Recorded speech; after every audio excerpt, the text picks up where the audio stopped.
Well, hey everybody, it's Donna Partow with the latest edition of Never Kid a Kidder. I can't believe I didn't see this coming. Why? I should have, because I've done the exact same thing.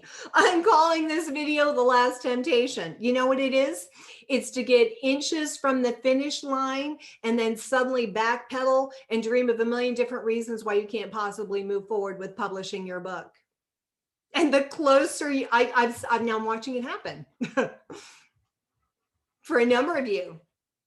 The closer you get to the point where we're actually going to put your book out there to the public, the stronger that temptation comes to like, oh, I need to do something else. I had someone whose book was completely done. Wonderful, fabulous. I suggested just a couple tweaks that wouldn't take more than a day. I think that was 2 months ago. I'm like, what's going on? I'm watching this pattern. I'm like, where have I seen this before? And I suddenly realized the woman in the mirror. That's where I've seen it before. You know, I'm going to tell you what this game is. And I know. If you don't publish the book, it can't bomb. Yeah. Should I say it again? If you don't publish it, you can't bomb. If you don't put it out there, nobody can reject you.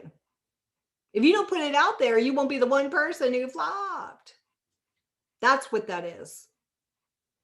So I'm just letting you know from personal experience. And now by watching it happen to some of the clients, more than not, the closer they get to the book release, the more tempted you are to go into hiding and to make up an excuse. Now, you know, the Jersey girl has zero. I've got enough excuses of my own. I don't need yours. Why would I need your excuses? I got a boatload of them. Never kid a kidder. So I just want to encourage you with a couple of things. You know, wasn't it Peter who said, don't be surprised by the fiery trial. What you're going through is what all your brothers around the world are going through. So don't be surprised when this happens to you, because it happens to me probably every time I go to publish a book or do anything of significance. Anytime you come to that point of putting yourself out there, there's a part of you that says, well, if I didn't fail. I'm not done yet. I'm tweaking it. I'm reworking it. I'm revising it. I'm praying. I'm seeking the Lord. Yeah. No. She gets it. I'm right there with you. But I just want to encourage you to press through that, because it's just fear. It's not one other. It's just the devil lying to you.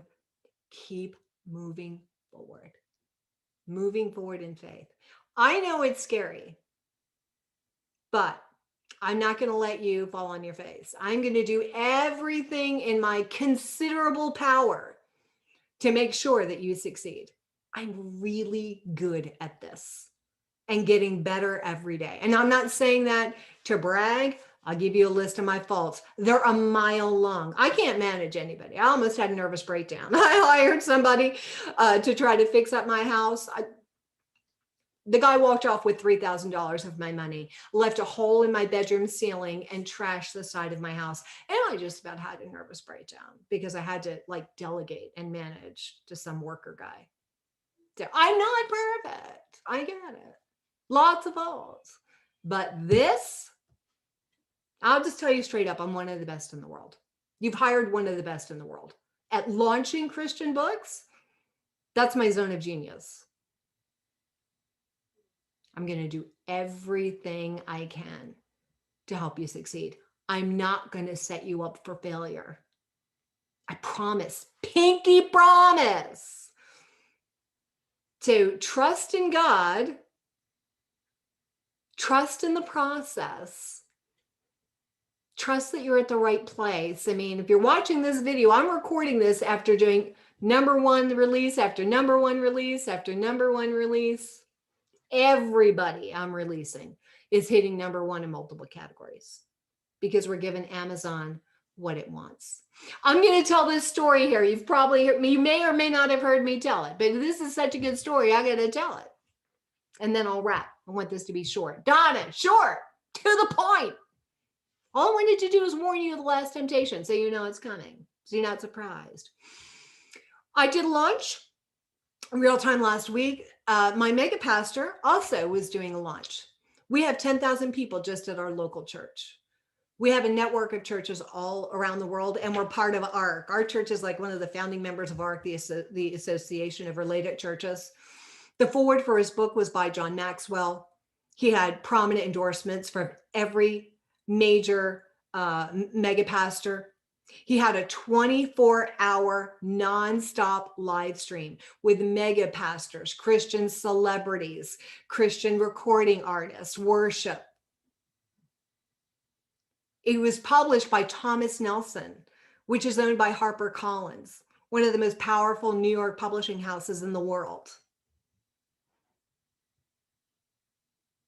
Unlimited marketing budget, unlimited marketing firepower. And the same week his book came out, I released somebody that nobody ever heard of, a woman by the name of Renee Wallace. Lives in a little, nobody ever heard of it town in Nevada with her sweet, adorable husband. She didn't have any of those things. The Jersey girl had her back. And she listened to me every step of the way and did exactly what I told her to do, exactly when and how I told her to do it. And she outsold the mega pastor 4-1 in the paperback store. I'm not talking Kindle, people. I'm talking about the paperback. Day after day, week after week, she outsold him 4-1 in the paperback store. You've come to the right place. Okay? This isn't the Mickey Mouse Club. I know what I'm doing. You've paid me good money. Okay? So I want you to trust in God. Trust that He brought you here. Trust I'm not going to let you fail. Okay? We're going to launch you and you're going to succeed. I want you to move forward in faith.